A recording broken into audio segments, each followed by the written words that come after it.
Radar sweep clear. We are green for launch. Launch confirmed.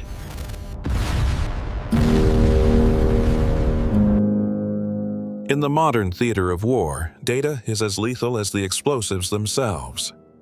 Across the shifting sands of the Middle East, a silent giant has grown, and today, the Islamic Republic of Iran possesses the largest and most diverse arsenal of guided missiles in the entire region. This is the documented inventory of that force, a terrifying list of weapons ranging from short-range tactical rockets to intercontinental-capable space vehicles. Names like Shahab, Fateh, and Sejjil now represent a shifting balance of power. Some are battle-proven and operational, while others remain hidden in the dark rooms of development, waiting for their moment to be unleashed. This is the complete archive of the Persian Fire. The Short-Range Strike Force. The backbone of Iran's tactical power lies in its short-range ballistic missiles, or SRBMs. These are the weapons designed to dominate the immediate battlefield. It began with the Tondar-69, a low-range weapon capable of hitting targets at 150 kilometers, but the evolution was rapid. The Shahab-1 and Shahab-2, with ranges reaching up to 500 kilometers, provided the foundation. Today, the Fateh family represents the precision of the revolution. The Fateh-one-hundred-and-ten, with a range of 200 to 300 kilometers, is already operational. It is joined by the Fateh-313, which pushes that reach to 500 kilometers. For deeper tactical strikes, Tehran relies on the Qiam-one, reaching up to 800 kilometers, and the Zolfaghar, a battle-hardened missile that can travel 700 kilometers with deadly accuracy. These are not just weapons. They are the precision scalpels of the IRGC. The reach of the medium range. To threaten targets beyond its immediate borders and reach the heart of Israel, Iran developed its medium-range ballistic missiles, or MRBMs. The Shahab-3 is the most infamous of these, with an operational range of 1,300 kilometers. But the archives show that Tehran was never satisfied. They began developing variants to push the boundaries of physics. The Imad and the Ghadr-1 are currently in development, aiming for staggering ranges of 1,700 and 1,950 kilometers respectively. Then came the Sejjil, an operational beast capable of traveling 2,000 kilometers. It is joined by the Khorramshahr, a massive missile currently in development that also aims for the 2,000-kilometer mark. When these missiles are fueled and ready, the entire Middle East falls under a singular long-range shadow.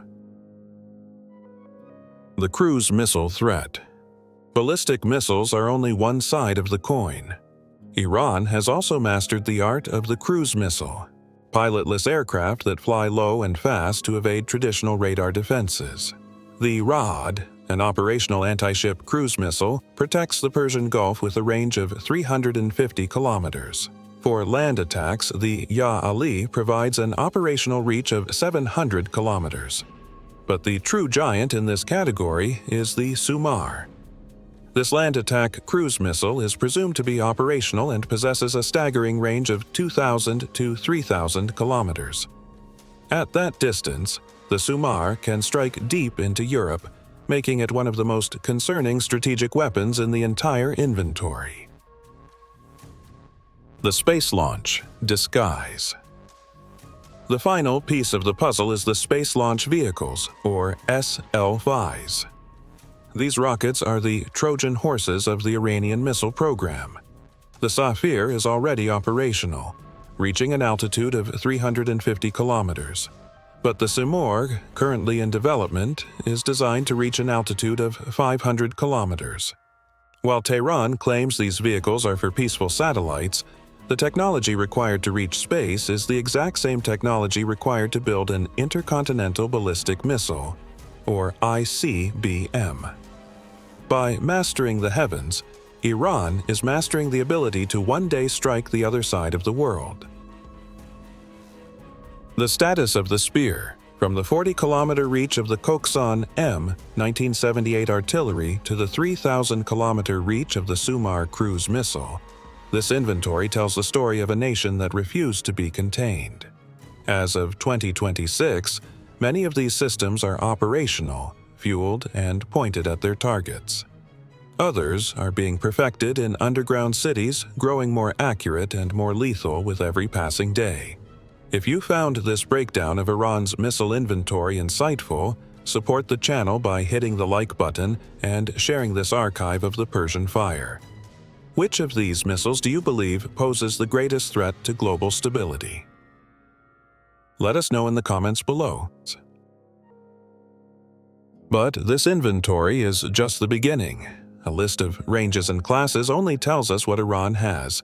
It doesn't tell us how they got them or why they were built in the first place. Behind every missile in this archive lies a story of clandestine deals, engineering breakthroughs, and high-stakes geopolitical gambles. Why did Iran move from the blunt force of the Shahab to the surgical precision of the Fateh?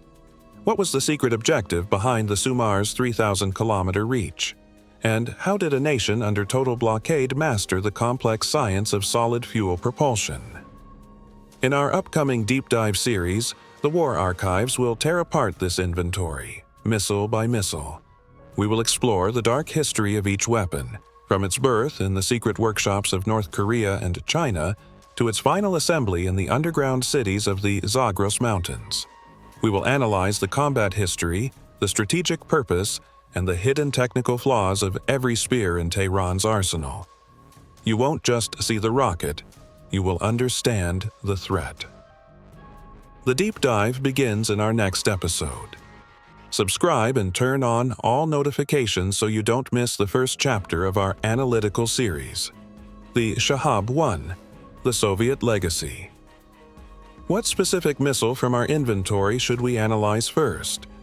The precision-guided Fateh-one-hundred-and-ten or the long-range Soumar cruise missile? Cast your vote in the comments below. Thank you for watching the War Archives. Until next time, the search for the truth continues.